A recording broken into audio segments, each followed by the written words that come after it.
Hello student, कक्षा 11 राजनीति विज्ञान। और आज हम पढ़ेंगे व्यक्ति की स्वतंत्रता।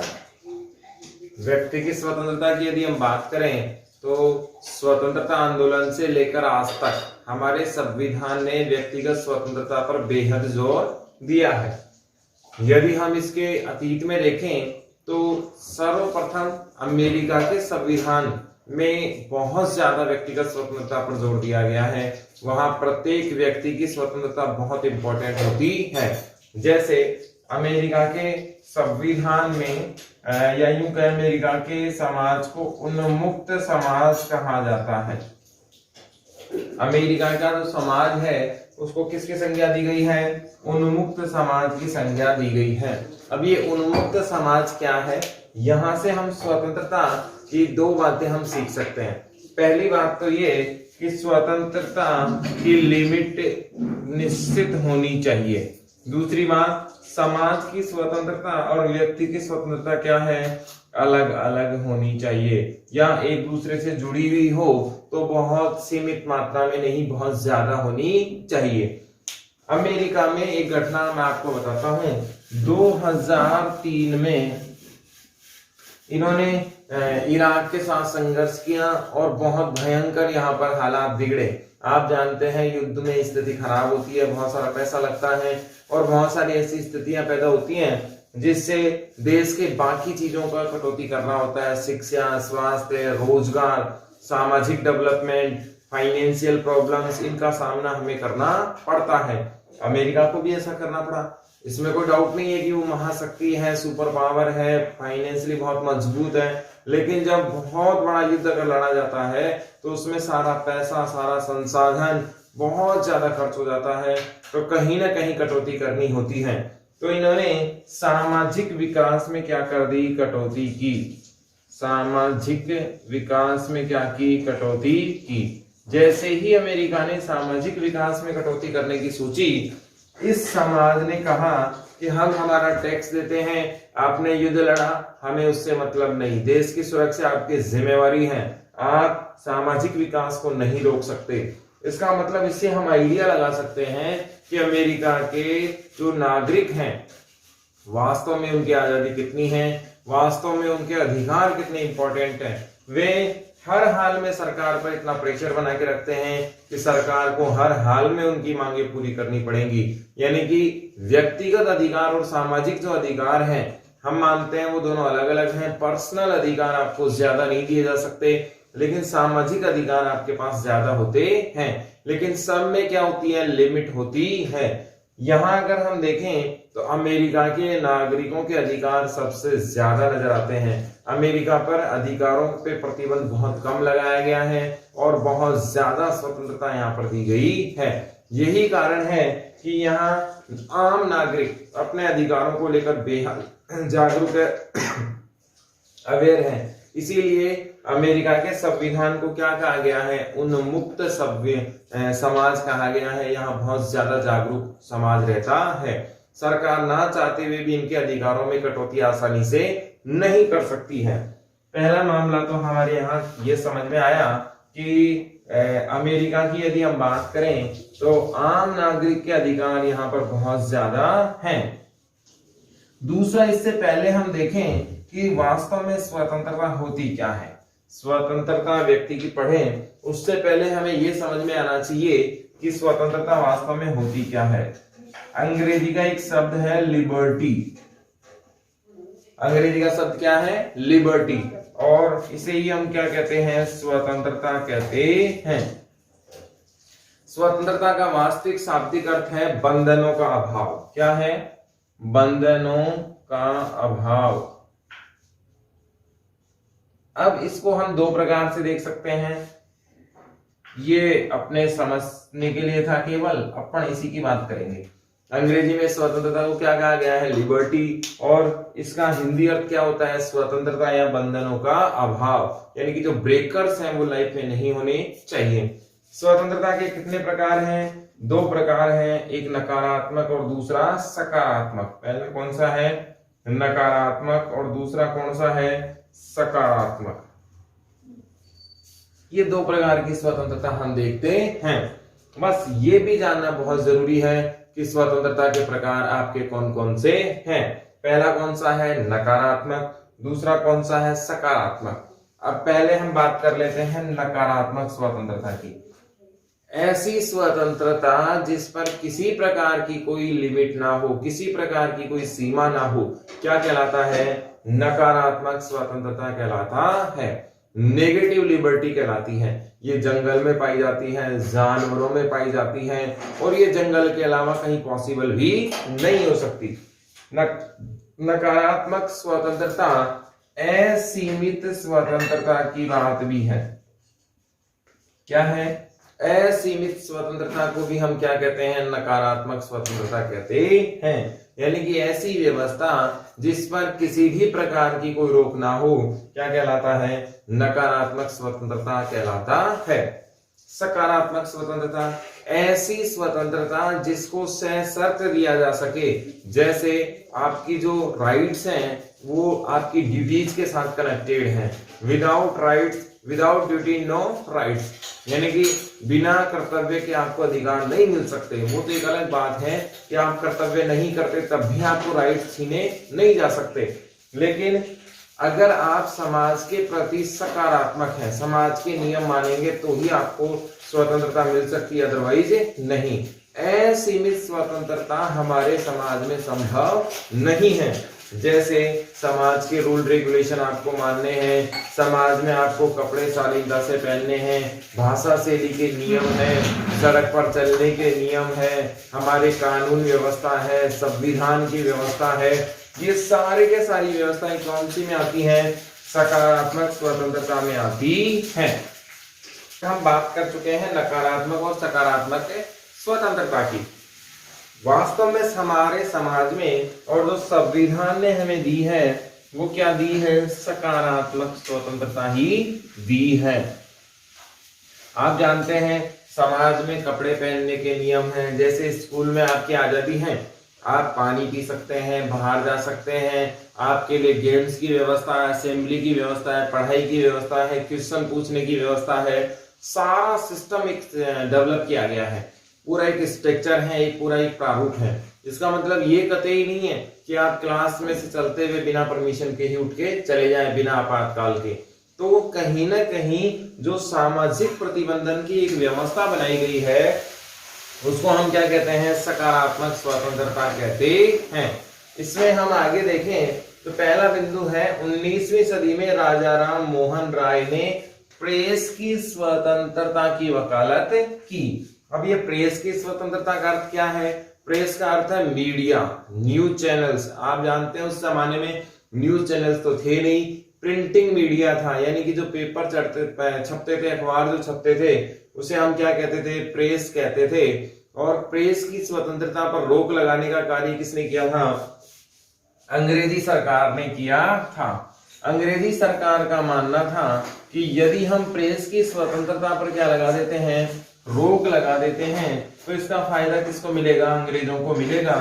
भारतीयों में जो जन जागृति है वो नहीं आने वाली और भारतीय समाज कभी भी हमारे खिलाफ खड़ा नहीं होगा। तो कुल मिला के प्रेस की स्वतंत्रता का फायदा किसको मिलने वाला था? अंग्रेजी सरकार को मिलने वाला था। ऐसे में भारत के राजा राम मोहन राय जैसे विद्वानों ने प्रेस की स्वतंत्रता का खुलकर समर्थन किया, अंग्रेजों के जो मंसूबे थे, इरादे थे, उनका विरोध किया, और कुल मिला के कहा जाए कि हर हाल में उन्होंने आजादी की मांग को रखा कि अभिव्यक्ति की आजादी होनी चाहिए, प्रेस में हम लोग जो चाहे वो लिख सकें, प्रेस में हम लोग जो मनन करते हैं वो हम लिख सकें। ये सारी बातें उन्होंने खुलकर कहने की बात कही। इनका मूल उद्देश्य ये था कि प्रेस में ऐसे लेख छपेंगे, प्रेस में ऐसी व्यवस्थाएं होंगी जिससे कहीं ना कहीं समाज बहुत ज्यादा डेवलप हो जाएगा। इसमें हम आगे देखें तो ये भी प्रेस की स्वतंत्रता से संबंधित जुड़ा हुआ मामला है, प्रकाशन की असीमित स्वतंत्रता। यानी कि हम जो प्रिंटिंग मीडिया की बात कर रहे हैं, मैगजीन्स छपते थे, पत्र पत्रिकाएं जो छपते थे, उनकी असीमित स्वतंत्रता होनी चाहिए। इसका मतलब ये हुआ कि वो जो चाहें वो छाप सकते हैं। इससे संबंधित एक मामला हमने देखा था 25 जून 1975 को क्या लगा था? आपातकाल लगा था। 25 जून 1975 में क्या लगा था? आपातकाल लगा था। और ये आपातकाल श्रीमती इंदिरा गांधी जी के समय में लगा था। ये तात्कालिक उस समय क्या थी? प्रधानमंत्री जी थी। और इन्होंने प्रेस की स्वतंत्रता पर रोक लगा दी थी। प्रेस की स्वतंत्रता का मतलब जो मीडिया में पेपर छपते थे, अखबार वगैरह जो छपेंगे, उसमें सरकार के विरुद्ध कोई भी बात नहीं छाप सकते, ये बात स्पष्ट की गई। और ऐसे में यदि सरकार के पक्ष या विपक्ष में कोई बात छापनी है तो पहले सरकार से परमिशन लेनी पड़ेगी। इस प्रकार की एक प्रकार से कहें तानाशाही इस समय भी नजर आ रही थी, क्योंकि मीडिया एक ऐसा माध्यम है, लोकतंत्र में चौथा स्तंभ है, जिससे सभी कार्य बहुत आसानी से संभव हो सकते हैं। दमनकारी प्रशासन का विरोध हो सकता है, तानाशाही सरकार का विरोध हो सकता है, और अभिव्यक्ति आजादी का हनन संभव नहीं हो सकता। तो मीडिया हमेशा स्वतंत्र ही बना रहना चाहिए। लेकिन आपातकाल में हमने काला अध्याय इसका देखा। 25 जून 1975 को जब आपातकाल लगा तो 26 जून यानी कि मध्य रात्रि में 12 बजे प्रिंटिंग मीडिया जो अखबार छपते थे उनकी लाइट काट दी गई उनके ऑफिस की, ताकि ये कुछ छाप ही नहीं सकें। और मॉर्निंग में ऐसे आदेश जारी करवा दिए गए कि कोई भी अखबार अगर सरकार के खिलाफ कुछ छापेगा तो उसे हर हाल में सरकार से परमिशन लेनी पड़ेगी। तो प्रकाशन की ऐसी भी स्वतंत्रता होनी चाहिए, इस बात का संविधान में जोर दिया गया है। हमारे आजादी से पहले भी इस बात पर जोर था, आजादी के बाद भी इस बात पर जोर दिया गया। मनमानी गिरफ्तारी के विरुद्ध आजादी, ये भी बहुत बड़ा इंपॉर्टेंट विषय रहा। जैसे शोषण के विरुद्ध अधिकार की यदि हम बात करें तो ये हमारा मूल अधिकार है कि किसी भी व्यक्ति को गिरफ्तार करते समय कुछ उसके अधिकार दिए गए हैं। गिरफ्तारी का कारण जानने का अधिकार है, महिला अपराधी को महिला पुलिसकर्मी ही उसे अरेस्ट कर पाएंगे, सूर्यास्त के बाद महिला कर्मचारी को महिला अपराधी को गिरफ्तार नहीं किया जा सकता। ये सारी चीजें गिरफ्तारी के विरुद्ध अधिकार दिए गए हैं। इसमें आगे अगर हम देखें तो वकील करने की आजादी है, यदि वकील नहीं है तो खुद भी अपनी वकालत कर सकते हैं। 24 घंटे के अंदर मजिस्ट्रेट के सामने पेश करना होगा, मेडिकल करवाना अनिवार्य होगा, गिरफ्तारी यदि उसकी दिखाई है तो उसका कारण भी उसमें दर्ज करना होगा। वो सारी चीजें वो व्यक्तिगत स्वतंत्रता के अधीन ही आती हैं। तो मनमानी गिरफ्तारी के विरुद्ध रोक लगाने की बात भी इसमें कही गई। यहां भी अगर देखें तो आपातकाल में ऐसे रूल्स डेवलप कर दिए गए कि किसी भी व्यक्ति को यदि गिरफ्तार किया गया तो उसमें कारण बताने की आवश्यकता नहीं थी। और ऐसा अंधाधुंध तानाशाही का नजारा देखने को मिला, बहुत सारे व्यक्तियों का तो पता ही नहीं लगा कि वो कौन सी जेल में थे और उनके मृत्यु का कारण क्या था। इंदिरा गांधी सरकार ने ऐसे सिस्टम को डेवलप कर दिया, ऐसे आदेश जारी किए, ऐसी स्कूलों बड़े कॉलेजों को तक जेल बनाना पड़ा, और जो सामान्य नागरिक थे उसको बिना कारण बताए गिरफ्तार किया गया। इसीलिए इस समय को काला अध्याय भी कहते हैं, लोकतंत्र का काला इतिहास भी कहते हैं। और फिर इस पर विवाद भी उठे बहुत सारे। बाद में शाह जांच आयोग इससे संबंधित आया था, शाह जांच आयोग जिसने किससे संबंधित जांच की थी? आपातकाल में हुए घटनाक्रम के बारे में जांच की थी। अब यहां से आप ये अंदाजा लगा सकते हैं कि शाह जांच आयोग के सामने इंदिरा गांधी उपस्थित होने से मना कर रही थी, और शाह जांच आयोग के सामने इंदिरा गांधी उपस्थित हुई ही नहीं। इसमें आगे देखें रोल टैक्ट का विरोध। रोल टैक्ट भी आप जानते हैं, इसे हमने क्या कहा था? काला कानून कहा था। और काला कानून में क्या था? बिना किसी कारण के या बिना किसी को बताए किसी भी व्यक्ति को क्या किया जा सकता है? गिरफ्तार किया जा सकता है कभी भी। इसका मतलब ये हुआ कि किसी भी भारतीय को जब चाहे, जैसे चाहे, जिस परिस्थिति में चाहे गिरफ्तार कर सकते हैं। इसका विरोध किया गया। इसका सीधा सा मतलब ये था कि अंग्रेजी सरकार के विरुद्ध यदि कोई षड्यंत्र होता है, यदि कोई व्यक्ति दादागिरी करता है, विरोध करता है, आजादी की मांग करता है, तो उसे अंग्रेज जब चाहे गिरफ्तार कर सकते हैं। अन्य व्यक्तिगत स्वतंत्रताएं, अन्य व्यक्तिगत स्वतंत्रताओं की यदि हम बात करें तो इसमें बहुत सारी स्वतंत्रता आती हैं। इसमें सामाजिकता का उदाहरण हमने देखा, इसमें हमने परस्पर समानता का अधिकार देखा, कानून के विरुद्ध अधिकार, राज्य के विरुद्ध अधिकार देखा, क्योंकि हमें जो मूल अधिकार प्राप्त हैं, भारतीयों को जो मूल अधिकार प्राप्त हैं वे किसके विरुद्ध प्राप्त हैं? राज्य के विरुद्ध प्राप्त हैं। आपके जो अधिकार हैं वो किसके विरुद्ध प्राप्त हैं?